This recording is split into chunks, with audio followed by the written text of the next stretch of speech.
La historia que voy a contarte ocurrió en un barrio donde todos se conocían, pero no todos se llevan bien. En especial, había una mujer que no soportaba que otras mujeres destacaran más que ella. Se llamaba Vanessa, y aunque siempre fingía ser amable y hasta espiritual, era una persona rencorosa, envidiosa y chismosa, de las peores. Su lema era: si no brillas, apaga a las demás. Desde hace años tenía atravesada a Letty, según ella, porque miraba mucho a su esposo y cuando lo encontraba lo saludaba. Letty era una vecina muy trabajadora, simpática y querida por todos.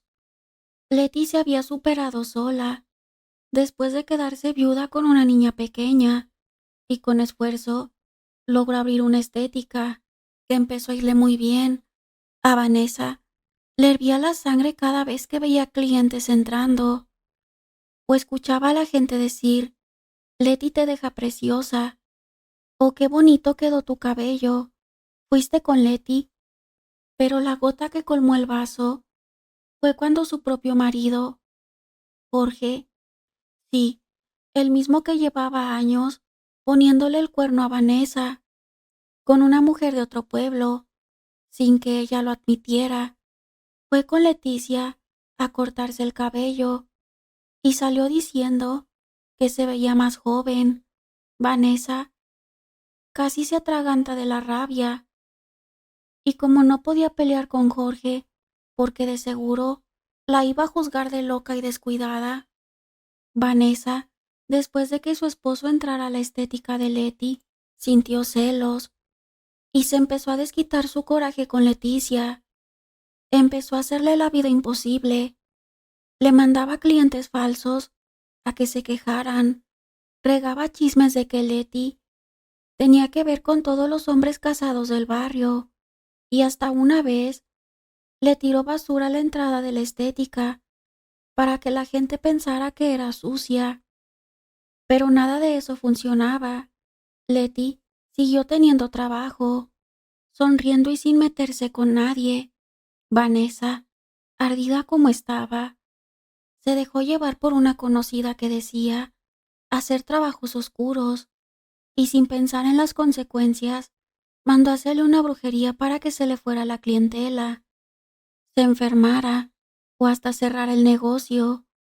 El primer mes pareció que la brujería había funcionado. A Letty le dio una gripa que no se le quitaba y una vecina se cambió de estética, pero luego de la nada todo se le volteó a Vanessa. Empezó a tener pesadillas todas las noches, veía sombras en su casa, escuchaba que la llamaban por su nombre al oído y sentía que alguien se acostaba en su cama. Su esposo, que ya de por sí era infiel, directamente se fue de la casa y se fue a vivir con la otra, la mujer que tenía en el otro pueblo. Leticia nunca tuvo que ver con Jorge, solo eran celos infundados por Vanessa, celos irracionales, esa desconfianza sin tener pruebas, y su verdadera rival se encontraba en otro pueblo. No fue todo, aún falta, porque lo peor fue que la bruja que le hizo el trabajo le dio un derrame y antes de morir alcanzó a decir que no debió haber aceptado hacer ese encargo sin justicia. Vanessa se enfermó de los nervios, empezó a envejecer, su casa se llenó de cucarachas, de humedad, de un olor a podrido que no se iba. Y para colmo, Leticia jamás se enfermó, ni le fue mal. Como Vanessa le mandó la brujería, nunca le pudo hacer nada. Ella siguió creciendo con su negocio y hasta puso otro local en el centro. Quienes conocen esta historia dicen que no fue Leticia la que se defendió, sino que cuando alguien obra mal, se le devuelve solito, porque hay que tener cuidado con lo que se desea, y más si se desea con maldad. A Vanessa se le regresó todo ese mal, que ni siquiera tocó a Letty. La gente del pueblo se pasaba por el frente de la casa de Vanessa. De vez en cuando, la alcanzaban a mirar que se asomaba por la ventana, toda greñuda y sucia, y todavía miraba fijamente la entrada de la estética de Leticia. Vanessa, con el tiempo murió, dicen, su cuerpo se encorvó y tenía los ojos desorbitados, que por las noches no dormía, solo gritaba que una sombra oscura la perseguía. Así terminó una mujer, envidiosa, celosa y mala. Don Alberto era de esos señores tercos que no creía en nada. Decía que todo lo paranormal era puro invento de gente desocupada y que los espiritistas eran unos cuenteros. Vivía en la colonia desde hacía muchos años y aunque era bien conocido, no era precisamente querido. En cada misa de difunto se quejaba del incienso y si alguien hablaba de apariciones, él nomás se reía con sarcasmo, con esa burla tan de él. Si los muertos pudieran regresar, ya me hubieran jalado los pies por tantas cosas que he dicho, decía soltando la carcajada, mientras empinaba su caguama en la banqueta. Uno de los que más recibía sus burlas era su compadre Chema, un señor humilde que sí creía en el más allá y que solía prender veladoras por las ánimas del purgatorio. Don Alberto se la pasaba molestándolo cada que podía. Ya deja de rezarle a los muertos, compadre. Si no te oyen ni los vivos. Chema solo bajaba la mirada, se hacía la señal de la cruz y se alejaba. Nunca le contestó feo. Un día, Chema falleció de repente, una caída en la escalera y un golpe mal dado. Nadie se lo esperaba. Adalberto fue al velorio, solo para seguir diciendo cosas. Miren nomás qué ridículo, con tanto cirio encendido, hasta parece boda, decía mientras sorbía su café con pan. A los pocos días del entierro, comenzaron las cosas raras. La primera noche, a las 3 en punto, don Adalberto escuchó 3 golpes secos en la ventana de su cuarto. Lo raro era que vivía en la planta alta, y para llegar ahí se necesita una escalera. Salió molesto con su linterna, revisó toda la calle, pensó que era una broma de chamacos, pero no vio a nadie. La siguiente noche, lo mismo, 3 golpes, siempre a las 3. Él trataba de no hacer caso, pero cada vez lo sentía más cerca, como si alguien respirara del otro lado del cristal. Una madrugada se armó de valor y abrió de golpe la cortina. No había nadie, pero al día siguiente encontró marcas de dedos en el vidrio, como si alguien lo hubiera empujado desde afuera.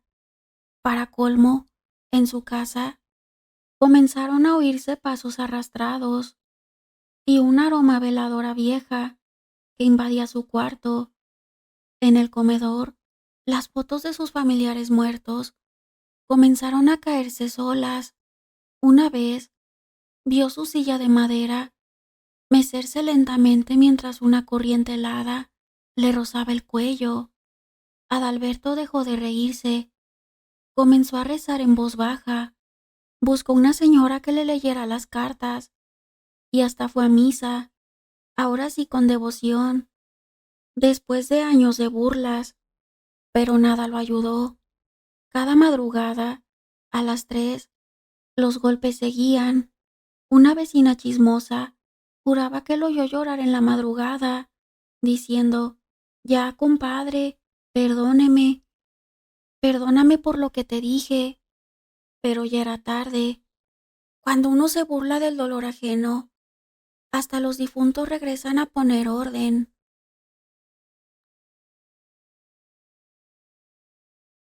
Hace años, por allá de los 80, había una señora en el pueblo, le decían doña Kika.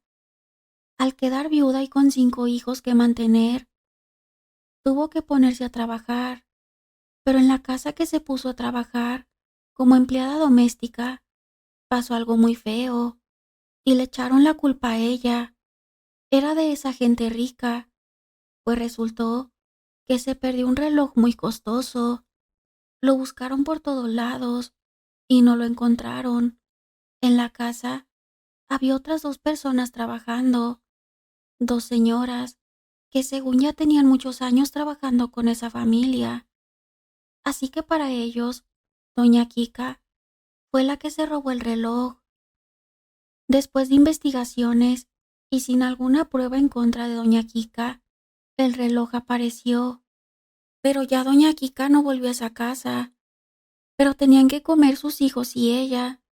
Entonces pidió un préstamo y puso su puesto de tamales en el parque del pueblo. Desde muy temprano llegaba para venderle a las personas que pasaban por ahí, a su trabajo, y así todos los días, aunque el tiempo estuviera lluvioso, ella estaba ahí. Decía que era cuando se vendían más, pero en una de esas lluvias cayeron varios rayos y uno cayó en el puesto de doña Kika. Ahí quedó muerta. Dejó a sus hijos huérfanos, pues todo pasó. La enterraron. Días después, se empezó a aparecer en el mismo lugar donde vendía sus tamales. Una señora que caminaba por ese lugar la miró sentada en la banca donde siempre se ponía. Dijo la señora que sintió un escalofrío y se fue corriendo. Y así, varias personas la siguieron viendo.